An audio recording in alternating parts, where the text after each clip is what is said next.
सौरभ राजपूत हत्याकांड को लोग अभी भूले भी नहीं थे कि एक और मिलती जुलती खबर यहां से फिर सामने आई है।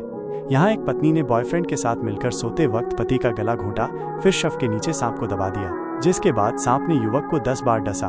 फिर वारदात के बाद बॉयफ्रेंड को वहां से भगा दिया और खुद दूसरे कमरे में सोने चली गई। सुबह घर वालों को युवक की लाश मिली तो उन्हें लगा कि सांप के डसने से ही उसकी मौत हुई होगी, लेकिन अब इस मामले में बेहद चौंकाने वाला खुलासा हुआ है। दरअसल पोस्टमार्टम रिपोर्ट में पता चला कि युवक की मौत गला घोंटने से हुई है। पुलिस ने फिर इस मामले का पर्दाफाश किया। दरअसल पुलिस को युवक की पत्नी पर शक हुआ था, उसे हिरासत में लिया गया। जल्द ही वो टूट गई और उसने अपना गुनाह कबूल कर लिया। पूछताछ में उसने बॉयफ्रेंड का नाम बताया, कहा हमने मिलकर अमित को मारा है। मामला बेसुमा थाना क्षेत्र के अकबरपुर सादात गाँव का है। घर वालों के मुताबिक अमित कश्यप उर्फ मिक्की रोजाना की तरह शनिवार को काम करके रात 10 बजे घर लौटा। खाना खाकर अपने कमरे में सोने चला गया। उसकी पत्नी और बच्चे दूसरे कमरे में सो रहे थे। अमित आमतौर पर सुबह ही जल्द ही जाग जाता था। जब वो नहीं उठा तो करीब 5:30 बजे घर वाले उसे कमरे में जगाने पहुंचे। वहां देखा कि उसके शरीर में कोई हलचल नहीं थी। बार बार आवाज लगाने के बाद भी वो नहीं उठा। घर वालों ने उसे हिलाया तो शरीर के नीचे सांप बैठा मिला। इस पर घर वालों ने घबराकर शोर मचा दिया। साथ ही सांप को हटाने की कोशिश भी की, लेकिन सांप अपनी जगह से टस से मस नहीं हुआ। इसके बाद घर वालों ने महमूदपुर सिखेड़ा से सपेरे को बुलवाया। वो सांप को पकड़कर अपने साथ ले गया। घर वाले अमित को डॉक्टर के पास लेकर गए, लेकिन तब तक उसकी मौत हो चुकी थी।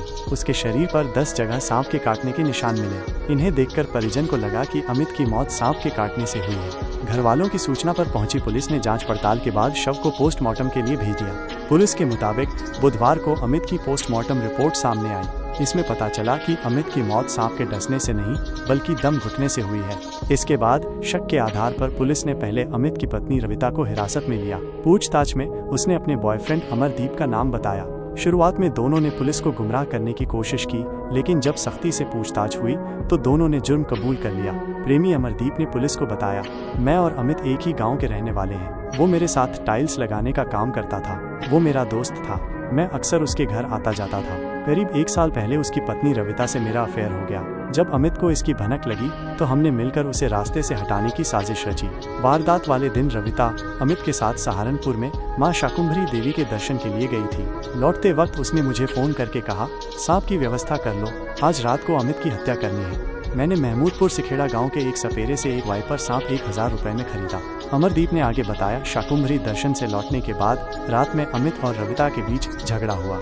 ये बात रविता ने मुझे फोन पर बताई थी। शनिवार 12 अप्रैल रात जब घर के सभी लोग सो गए तो रविता ने मुझे फोन कर बुलाया। हमने मिलकर सोते समय अमित की गला घोंटकर हत्या कर दी। इसके बाद बिस्तर पर लाश के नीचे सांप को रख दिया। उसकी पूंछ अमित की कमर के नीचे दबा दी ताकि सांप भाग न सके और अमित की लाश को डस ले, जिससे लगे कि मौत सांप के डसने से हुई है।